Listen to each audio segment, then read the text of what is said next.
Yes, I need you to subscribe and like and unlike, whatever. Okay, let's do a little something.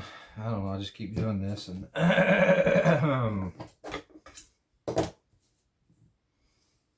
something to do. Yeah, I do these on a lot of this on the same day, but it is 5 and 6 days a week that I'm doing it. You know, it's like TV. There's always some kind of programming on.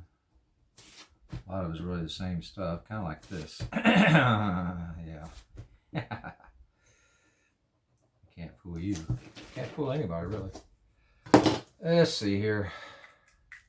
I have got to go and get some more Sharpies, markers, something.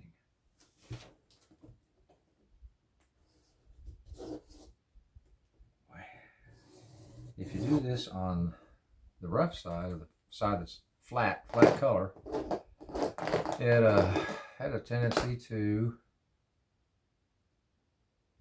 do nothing. And my colors are very limited, which I think most people are if they buy Sharpies. But I like these colors. I like pink. I need some blue, some light blue. I don't think this will work. Let's see. Just, you know, there's the kid in me. I was watching my granddaughter on Zoom the other day. I think she's better than me.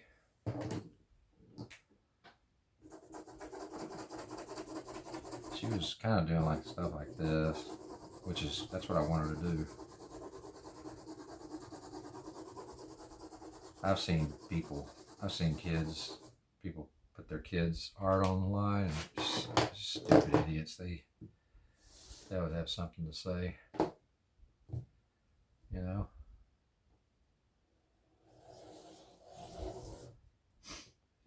They always have something negative to say. And I've seen guys stuff like mine, not the same. I mean, you know, most artists work hard at being different, but then some don't.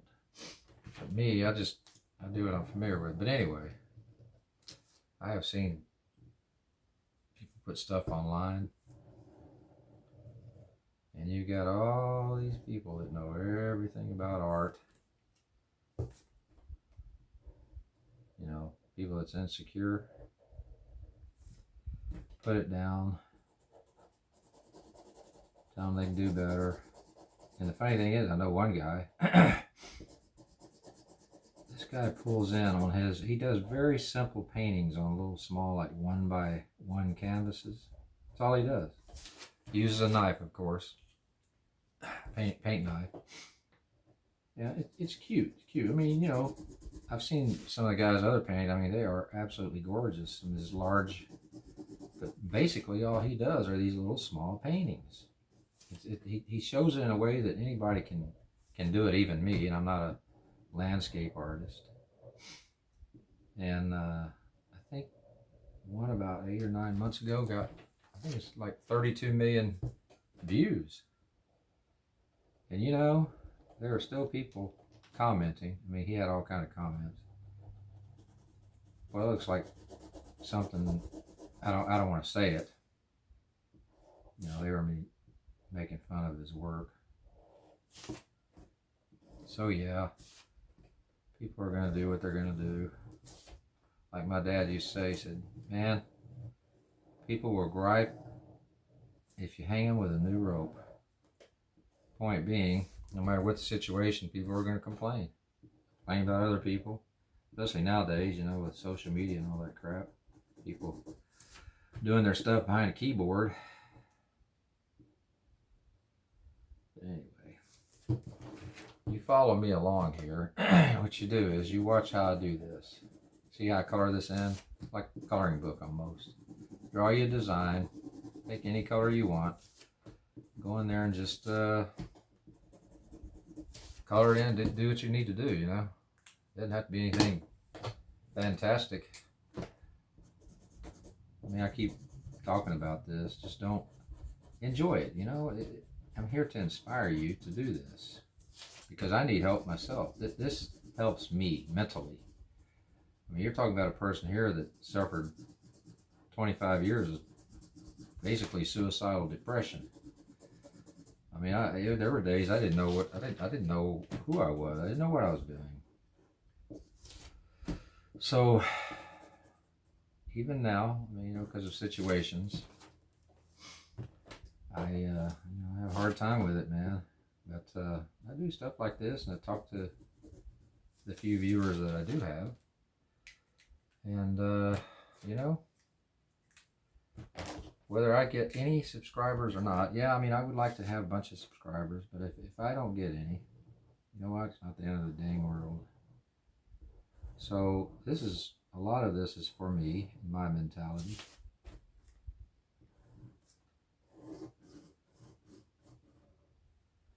I'm not going to set the world on fire.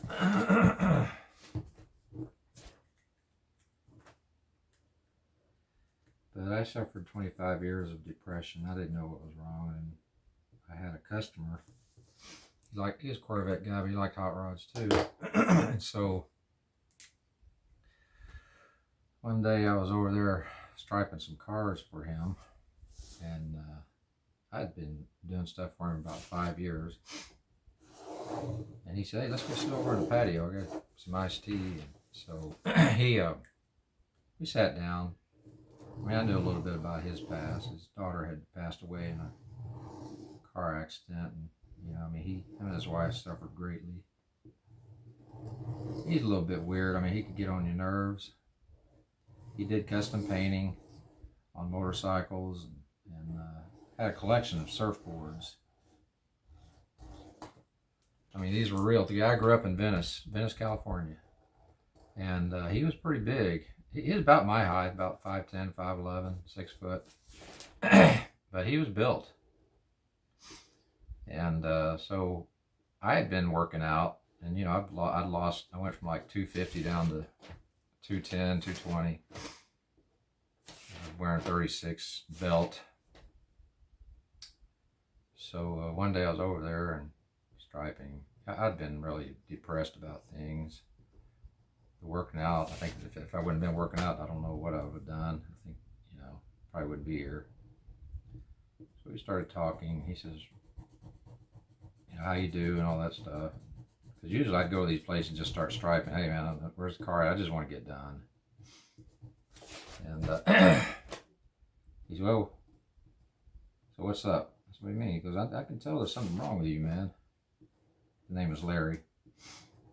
And I said, well, I don't know, man. I said, he said, yeah, there's something wrong with you. I can tell, Mike. He said, I've known you a long time, about 5-6 years now. And he said, I've noticed a pattern with you. He said, you've got some problems inside. So I started opening up to him, telling him a few things.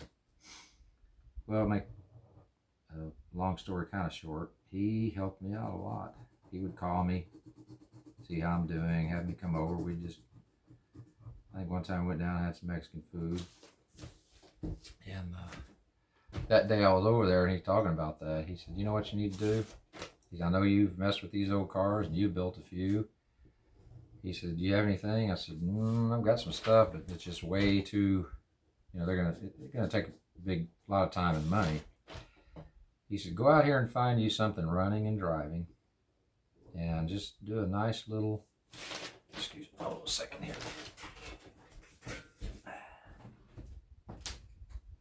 He said, you know, if it needs paint work, do that. He said, make it like a frame-on type deal. So I did. It was just funny how it worked out. About 3 or 4 days later, I was at a shop, and the guy goes, hey man, he said, would you be interested in a 56 Chevy 2-door wagon? I said, yeah. How much? And he said, he wants $2,500 for it. I said, you're kidding, is that all? I said, man, it must be junk. He goes, no, actually it's from West Coast. Just got, you know, dents, and he said, I think it's original color. So I went back home, called the guy, met him over there and looked at it, and I said, man, when can you bring it? I said, the shop is about 5-10 miles down the road. I said, I can leave it over there. So I gave him money, he drove it over there.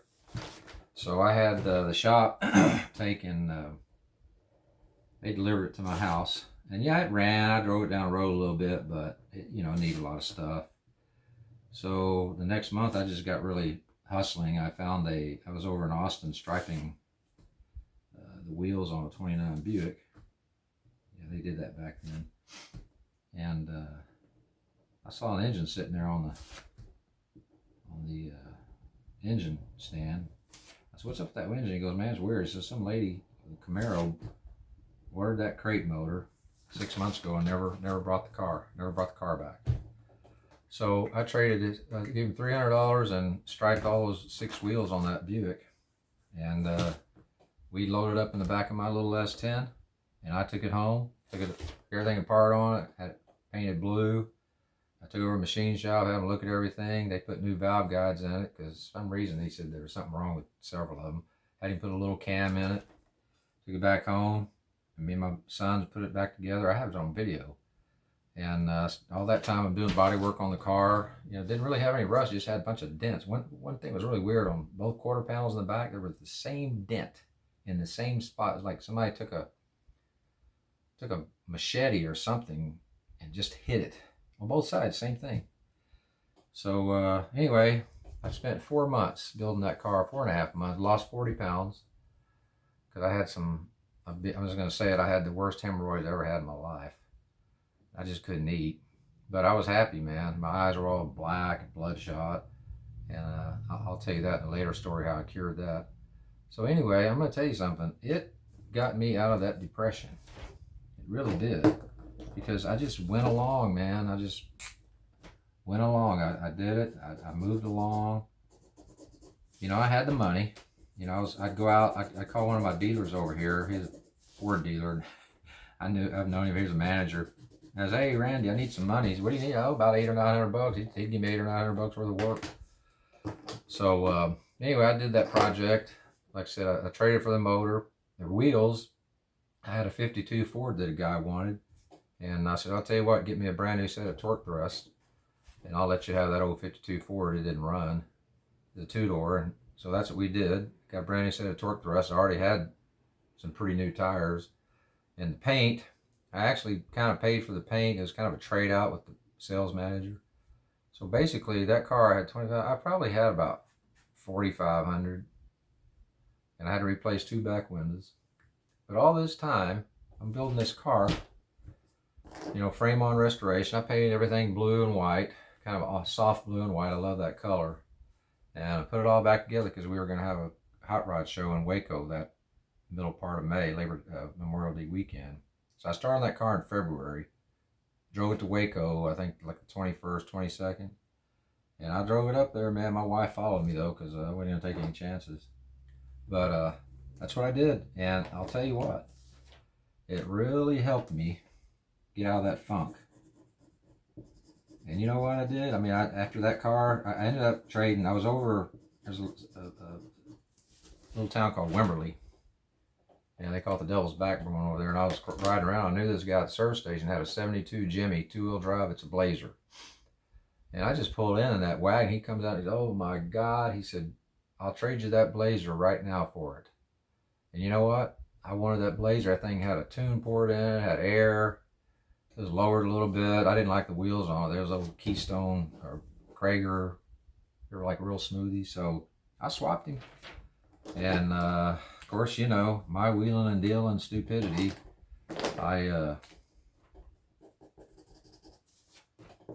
fixed that little, I put drop spindles on that Blazer, torque thrust, and I had to have the AC fixed. It just wasn't working too good. I didn't hardly have any money. I probably had 4,500, maybe 5.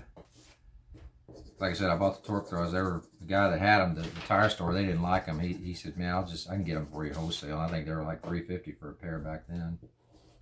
Had the windows tinted, and I'd already had a fairly decent sound system. So I drove it for a little while, and I got some more projects. But it's starting back up, messing with those cars, just doing stuff that I can play around with and flip. Got me out of the depression. And really, that's what it's all about. Okay, I think that's going to be it until I'm tired of doing this today. I've done about 4 of these videos. So, you're depressed, don't know what to do, got a little money put back. I mean, things are different now from 20-something years ago. Go get you a project. It doesn't matter if it's a car, or furniture, a house that you can fix up and sell, inventing something, starting a business. Just go do something, man, and get out of this funk. I mean, everybody's in a funk right now, or at least that's what I hear. People I talk to, they're not really in a funk, they're busy. Regardless, even if you just need something to do, you don't want to do this. I mean, this is free, really. Buy a roll of freezer paper like wife did the other day for $7. You can spend 6 months with that. But just go find you something to do, man. Man, woman, child, doesn't matter who you are. Just go find you something to do. And if you're depressed and down about everything, usually when you feel that way, you need something that will bring you results through your efforts, through your labor, through your thinking, through your working with your hands, through your sight and your smell, taste, and just do it. And I think, I mean, you know, I'm no doctor. I can't really give you advice. I'm just telling you work for me. Just go out there and get you something to do, and I guarantee it'll make you feel better. Alrighty then, until the next viewing, you guys have a great whatever.